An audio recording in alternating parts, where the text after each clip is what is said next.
Au nom de Dieu unique, Père, Fils et Saint-Esprit, Dieu unique. Amen. Wa ila bismil ab wa ibn wa ruhul qudus wahidullah. Amen. Bonjour chers amis et bienvenue à ce rendez-vous de formation où nous sommes à votre service et cherchons vraiment à vous aider dans l'acquisition de savoir et de compétences par rapport à certains domaines. Aujourd'hui, notre préoccupation est la connaissance des Saintes Écritures bibliques. Nous entamons à partir de cette publication une initiation biblique pour adultes. Et celle-ci est la version française, restant entendu que fidèle à mes principes et par souci pour ceux qui ne maîtrisent pas le français, eh bien, la majorité des formations que nous donnons, nous tâchons d'en faire également des versions en français, non, en plus du français, de faire des versions en sérère et ou en wolof. Initiation biblique, nous avons dit, il s'agit bien de cela parce que vous êtes nombreux à exprimer le besoin justement de vous former et de vous familiariser avec les Saintes Écritures. Alors, voyez-vous, nous allons voir justement dans cette initiation des requêtes et des demandes qui reviennent assez souvent. Et j'ai pu noter au cours de mes investigations et des formations antérieures des demandes qui reviennent très souvent. Voyez-vous, en matière de connaissance au sujet des Saintes Écritures, voici des attentes que j'ai pu noter. Bien comprendre la Bible. Et voilà, première attente, bien comprendre la Bible. Deuxièmement, mieux connaître la religion chrétienne. Ah oui, voilà. Troisièmement, savoir comment prier avec la Bible. Hein? Ce n'est pas un roman, il est vrai, ce n'est pas un roman. Il ne faut surtout pas le lire comme un roman. C'est un outil et un instrument pour alimenter notre prière. Comprendre les Saintes Écritures, cela aussi est une attente que beaucoup de gens qui suivent une étude biblique avec nous, donc une attente qu'ils voudraient bien voir comblée. Puis, mieux connaître la structuration de la Bible et la partager. Quand vous savez comment un pays est structuré, quand vous savez comment un village est structuré, quand vous savez comment une école est structurée, vous êtes mieux, vous êtes en mesure davantage d'y être à l'aise, d'y apporter votre contribution et d'aller dans le sens de ce qui est recommandé. Donc, mieux connaître la structuration de la Bible et là, vous serez bien servi. Avoir une méthode aisée de lecture et de découverte des richesses bibliques. Et oui, à l'occasion, nous vous proposerons un canevas d'études bibliques pour chaque fois que vous avez un texte biblique à étudier, que vous puissiez éventuellement, donc, en suivant ce canevas, vous y retrouver très facilement. Avoir un condensé des messages clés. Vous aurez peut-être remarqué déjà que certains ouvrages bibliques ont des points focaux.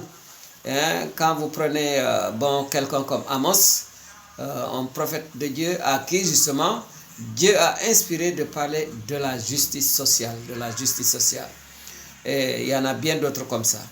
Vous prenez quelqu'un comme Saint Matthieu, alors que l'évangile de Jésus-Christ, la bonne nouvelle de Jésus-Christ est tellement riche que nous avons comme des photographes qui ont pris cette vie et cet enseignement sous divers angles.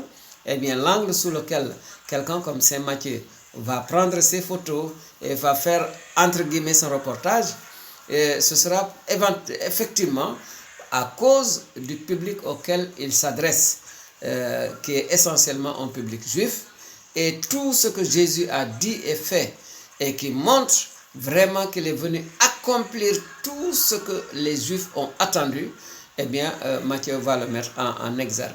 Et retenez déjà que voilà un des soucis de Matthieu.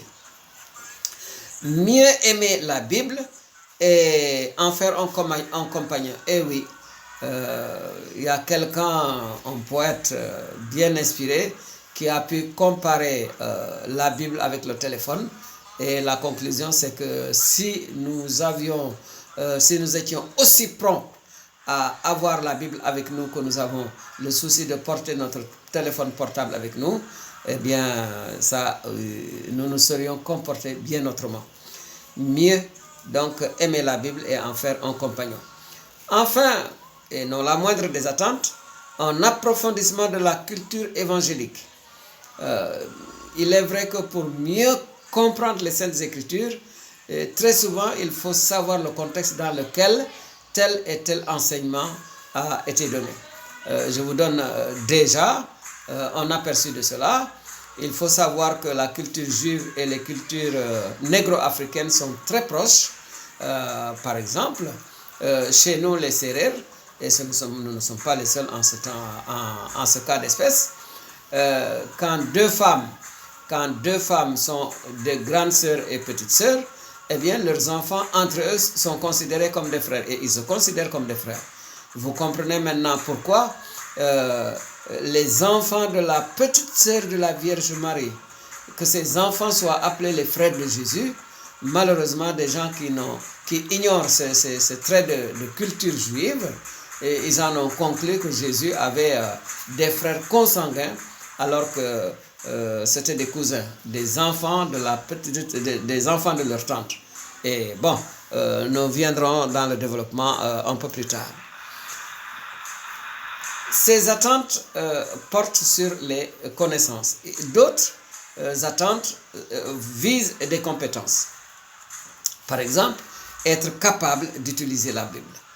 Malheureusement, il y a beaucoup de gens, surtout chez les catholiques, qui n'arrivent pas à utiliser la Bible. Quand ils ont besoin de quelque chose, ils ne savent pas où le trouver. Ils ont un thème sur lequel ils doivent travailler, ils ne savent pas où s'adresser, où chercher pour trouver la nourriture qu'il leur faut par rapport à cette thématique-là. Donc, être capable d'utiliser la Bible. Être capable de m'exprimer dans une discussion. Donc ici, l'attente consiste à savoir, à être à l'aise, pouvoir argumenter, même si vous n'êtes pas dans une séance de contradiction, dans un contact contradictoire, un échange contradictoire, mais tout simplement pouvoir participer avec aisance à une discussion en argumentant avec la Bible. Être capable d'affirmer et de m'affirmer dans ma foi. Et oui, parce que quand vous ne maîtrisez pas certaines choses, vous êtes mal à l'aise pour exprimer votre foi. Alors que, déjà, dans le Nouveau Testament, c'est quelqu'un comme Saint Pierre, inspiré par Dieu, il va dire aux gens à qui il s'adressait dans sa première lettre, et en son chapitre 3 au verset 15, soyez toujours prêts à rendre compte de l'espérance qui est en vous. Autrement dit, soyez toujours prêts à rendre compte de votre foi. Eh bien, il y a une attente qui est en rapport avec cette interpellation de Saint Pierre. Être capable d'écouter et de mettre en pratique la parole de Dieu. Oui, la parole de Dieu, il faut être en mesure de l'écouter. Oui, oui. Il faut apprendre à écouter la parole de Dieu. Et ne pas s'arrêter à l'écoute.